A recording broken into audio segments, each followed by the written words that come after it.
What's up, YouTube? It's your girl, Shaunda Hairbyshaunda, on all platforms. Here today to just tell my story about how I know that God moved me here to Las Vegas. So I'm originally from Milwaukee, Wisconsin.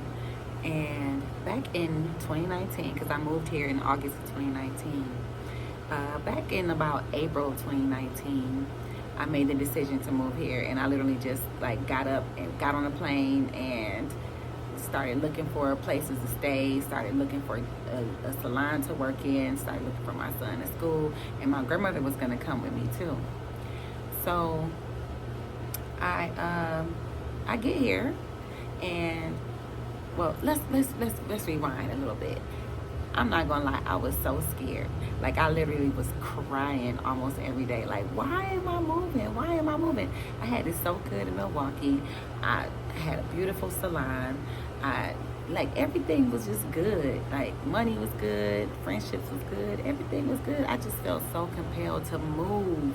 Like, I literally felt it in my spirit, in my soul. Like, it's time to go. And at first I was going to move to Florida with my mom, my parents. And something was like making my stomach hurt about it. Like, every time I thought about it, I was like, oh, Florida ain't it. Florida ain't it. Like, I can't do Florida.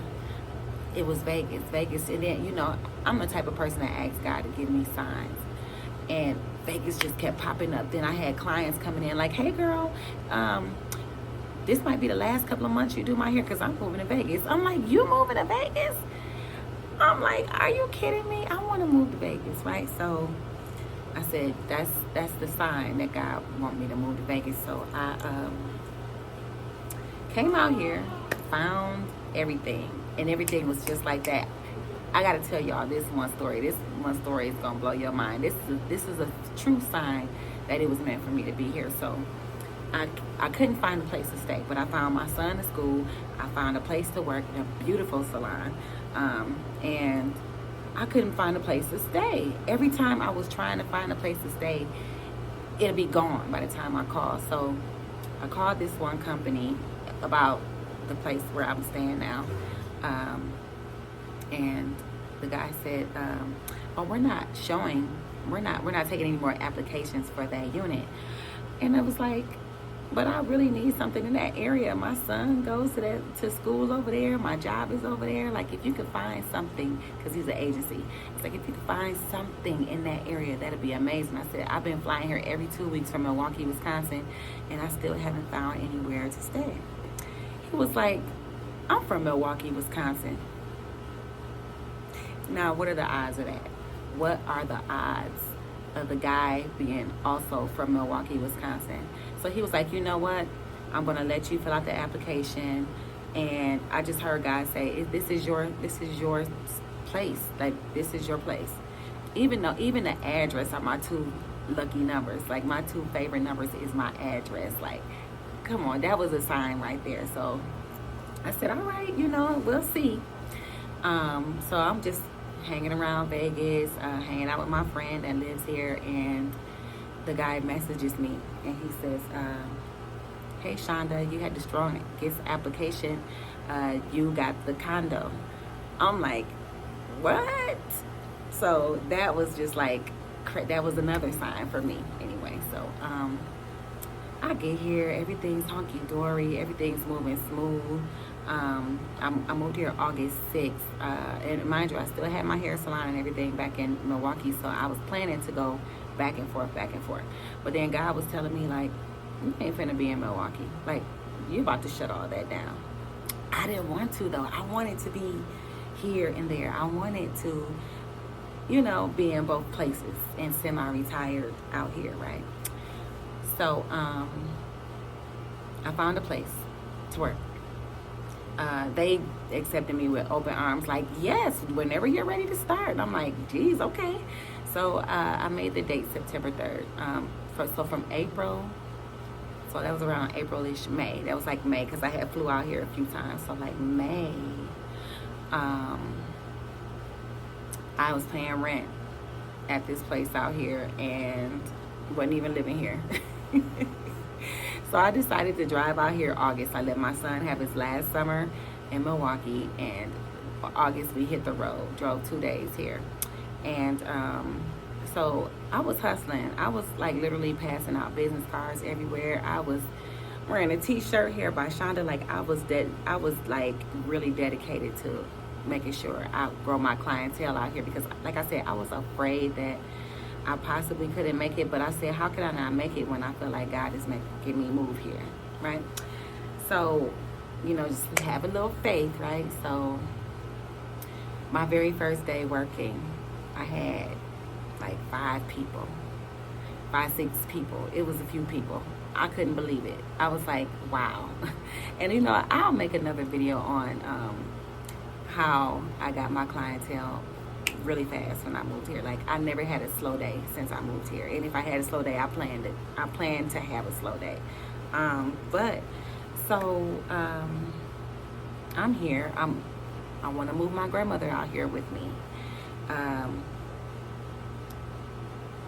That took a bad turn of events, because once I got out here, she was already ill.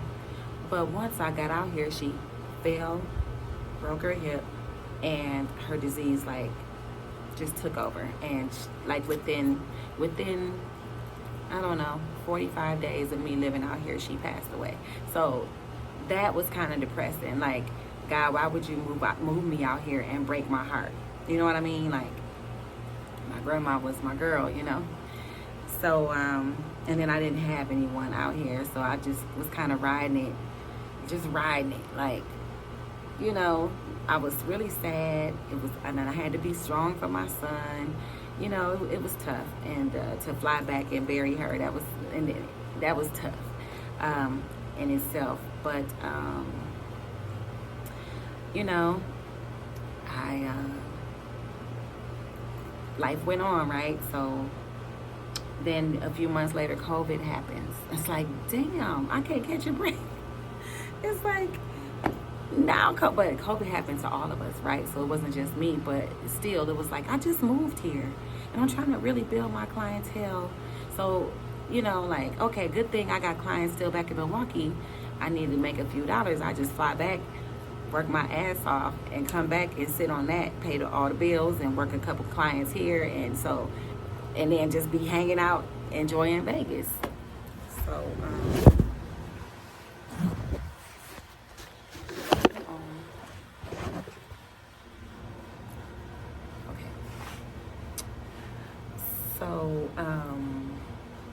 yeah,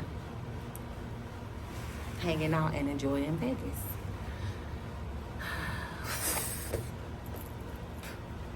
Live truck. Look, I'm sitting out on my porch. So, yeah, COVID happened. After COVID, after they let us back, you know, because as hairstylists, we were non-essential. So when they let us back into the salons to work, I was like, well, I'm going to Milwaukee. So this was May. June, I said I'm going to Milwaukee. So I was like, I'm going to Milwaukee. So early June, I fly to Milwaukee. I'm working, I'm doing hair. My very last day there, I worked pretty late, and I cleaned up the salon, and I shampooed my hair, and I was preparing to leave the next day. Well, I end up kind of dozing off under the dryer, and I smell a lot of smoke, right? So I'm like, what is it? I'm thinking my dryer is malfunctioning on me. So I unplugged the dryer, and now my eyes are burning, and I'm like coughing and stuff. And I take off my earbuds, and I hear the damn smoke alarm going off. Like, what? I was like, I know damn well this building is not on fire. So I turn on the lights, and it's smoke all inside the salon, and I'm coughing. And so I open the window, like, what the hell? I run to the front, lights blinking, and it's just black smoke just coming up. I'm like, I am not about to die. Like, am I about to die? Like, what is going on? So I'm like, at first I panicked, because I'm like, you know, how am I gonna get out of here? Because the fire is right down there for somewhere. And I open the window, the smoke is just coming my way for real now because of the air, you know, the suction from the window. And so something just said, calm down and get the hell out of here. And I literally was like, okay. So I just put my head out the window, took a couple gasps of air, and ran my tail. I don't even know how I got to the front door. When I tell you God had his angels on me, I don't even know how I made it down there. And it's still astonishing to me because also the George Floyd protest was going on, so a lot of the businesses downtown was closed. And I'm screaming help, and no, there's nothing open. It's like 2 in the morning. I'm running down the street, help, help, the building is on fire. I run around the corner and I see this big fire blazing. And I'll put the little video that the man made of the fire right here. I'm like, that's what was about to happen to me. But anyway, so finally this guy, he drives up and he looking at me crazy because I do look crazy. My hair all over the place, mind you. I said I was under the dryer, so he called ambulance, 911, and not the ambulance, but the fire truck came, the police came, and of course the police are treating me like the #1 suspect because I'm the only witness to this crazy fire happening in downtown Milwaukee, like in the heart of downtown, right? So I'm telling him like my stomach hurt. Now it's like 4 o'clock and I'm like vomiting. Women that's been pregnant before, you know that dry heaving, that yellow medicine tasting vomit. That's what's coming up, and I'm like, oh my God, and I'm breaking this sweat. I'm cold, I'm hot, I'm cold, I'm hot, and I'm a germaphobe. I laid on the concrete crying because I'm in this much pain, and then my legs start going numb. I'm like, what the hell? Like, what is going on? It's all these fire trucks. It's like 18 fire trucks because this fire is just that massive. And so the police officer was like, look, ma'am, you got to go to the hospital. I don't want to go to the hospital. I'm scared COVID is going on. I'm like, I don't want to go to the hospital. Like, I'm going to be okay. Just give me some water, right? Now I'm shaking and I'm like in so much pain. And like,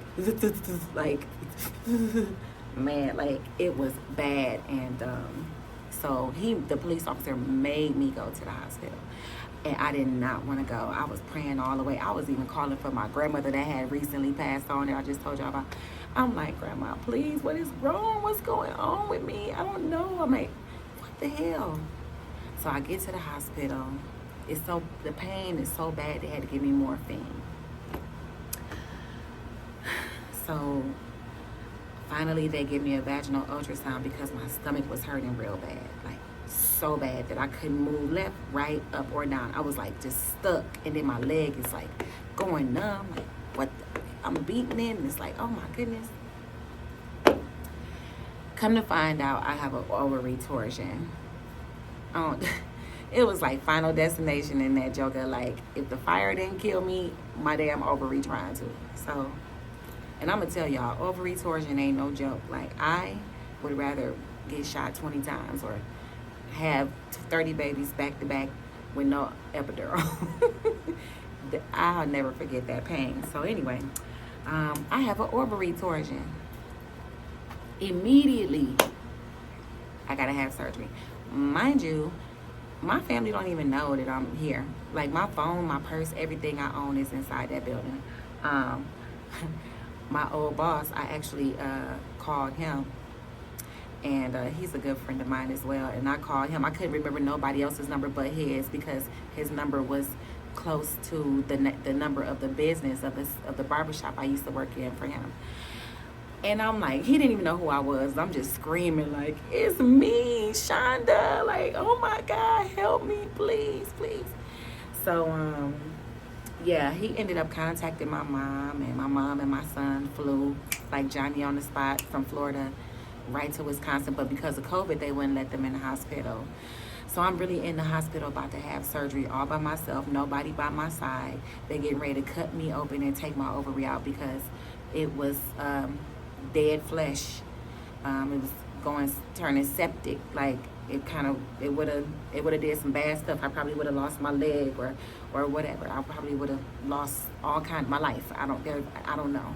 I just thank God that happened. So now I can't come back to Vegas. I'm stuck in Milwaukee, staying at a Residence Inn because I had surgery. I wasn't cleared to fly yet. So I'm like, God, what is going on? You know, and I prayed and I prayed and I prayed and I said, you want me to be done with Milwaukee. You got rid of that shop. My grandma gone. Like, I really don't have a reason to go back to Milwaukee. You really want me to be done with Milwaukee. Mind you, in between time, because around December of 2019, October, November, December, I was flying back every 2 weeks, right? Before COVID. I was flying back every 2 weeks working. And every time I went back home, something bad happened. I lose my keys. I lose my phone. Like, something bad was happening every single time. Like, every single time I went back. I still had my house out there. I go to try to sleep. The heat ain't working. Me and my son freezing. One of my clients giving me blankets, and it, like, I had to go stay in a hotel. It was like every single time I went back to Milwaukee, something bad happened. Still, the last time I went to Milwaukee was 3 years ago, and I brought with me an empty suitcase to fill up, because I was going to my storage to get some flat irons. I was selling my flat irons. I had sold out of my flat irons. I needed to come to the storage and get some more. So I was like, okay, I got this empty suitcase. I'm getting ready to put a bunch of flat irons in and headed back to Milwaukee because my flight was leaving. I got there at 3 and I was leaving right back at 9. So I had 6 hours to get all that stuff together. I get there, they done took my empty luggage to Dallas. Now I ain't got no luggage to... I had to go get new luggage and everything. It was crazy. So, like I said, every time it's like something happens. Like, Milwaukee is just not for me anymore. God didn't want me to be in Milwaukee. So, after all that, I kind of just lost my momentum for YouTube. Because I loved YouTube. I was posting almost every day. I lost my momentum. Other things were more in perspective. You know, I feel like, damn, I almost lost my freaking life. Let me pour into my loved ones. All them hours I was spending editing videos, let me hang with my son. Let me, hang out with my mom. Let me hang with my people. You know what I mean? So, that's why I just kind of fell off of YouTube. But I want to come back. I'm coming back. And I have all these brand new ideas to, reintroduce myself. You know what I mean? I want to start. I mean, I was already teaching, like, with tutorials and stuff like that. But I want to teach the business side. I felt like I had a very successful business. Especially e-commerce, selling my products and stuff. All of that, some people could use that help, I guess. I mean, I just want to give. So, yeah, that's my story. That's my story, why I feel like God moved me to Vegas and why I haven't been on YouTube in a while. I know, because every time I post a little short or something, because I'm on Instagram, though, because Instagram is easy, right? Instagram is like a minute video, not even 7-10 seconds, but YouTube, y'all be wanting the whole 15. YouTube, y'all want the blood on my veins. It's like, give me more. You should have put this on there. Can you do that? Why you didn't tell us da. So I get it. And I want to give all of y'all. I want to give all of y'all all of that. So, thank you for listening to my story. It's been 4 years in the making. I've been wanting to tell it. But you know what? I wanted to get to the point where I tell it without crying. Because I was a crybaby about it. Like, and then I was in the fire, and then I don't want to do that with y'all. I ain't doing that with y'all. I'm tough. I'm a gangster. I ain't doing that. I ain't no crybaby. So, but I am. I'm a crybaby. Anyway, I'm going to end this with saying, when you feel like God is moving you to do something and you're scared, that whole saying is, the thing you're most afraid to do is what you should do. That was it for me.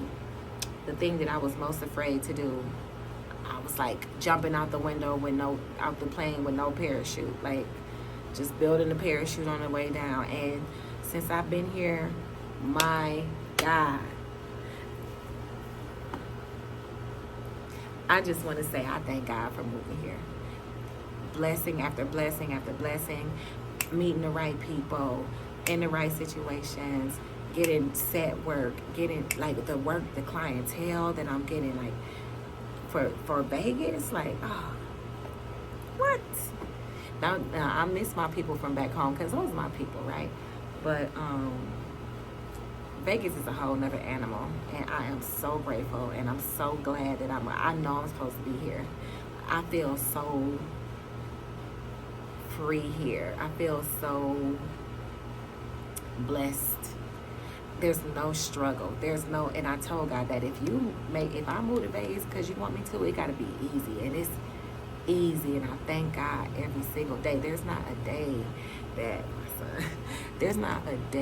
goes by where I don't like look at these mountains and be like, thank you, God. You know what I mean? Like, everybody's so cool. Like, everything is just so. I met a great network of people out here that's like, they feel like family. Like, and then also, everybody that live here ain't from here. So we all kind of, okay, you my new cousin, you my new sister. Like, we all kind of just come together as family. I really love that. I really love that. At least that's my experience for me. I can't say, I don't know other people. I actually seen some videos of people moving to Vegas and they hate it here. I love Vegas. Yeah, it's expensive, but you got to be on the grind. It's expensive from where I came from. Now, if you talk to somebody from Cali, they say it's cheap. But this is actually slowly turning into Cali, because when I first moved into, I got a 3-bedroom condo, really big, spacious condo, and my rent was $13.75 when I first moved here. I actually own it now because the landlord sold it to me. That was another blessing. She sold it to me in 2021, August of 2021. And it's like, wow, all these other condos, because they're all individually owned. But when I was looking at one of them for rent, they want like $3,500 now. I said, shit, I was paying $13.75 when I moved here for the same 3 bedrooms. And I looked at the pictures. They didn't update anything. $3,500. So yeah, it's turning into LA out here for sure. But I'm gonna close this off with saying, if I wasn't a believer back then, I'm sure enough a believer now, and I owe everything to God. And pay attention to the signs that the Lord gives you. If everything keep falling apart, just leave it alone, and go where you're supposed to be. Thank you for listening. Be blessed, you all. And I'm coming back to YouTube. I'll be back slaying and instructing and all that stuff. So like I said, thank you for watching, and leave a comment below. I know there's so much I left out, but I don't want this to be like a 3-hour video. Maybe I'll drop a part 2. Okay. Be blessed.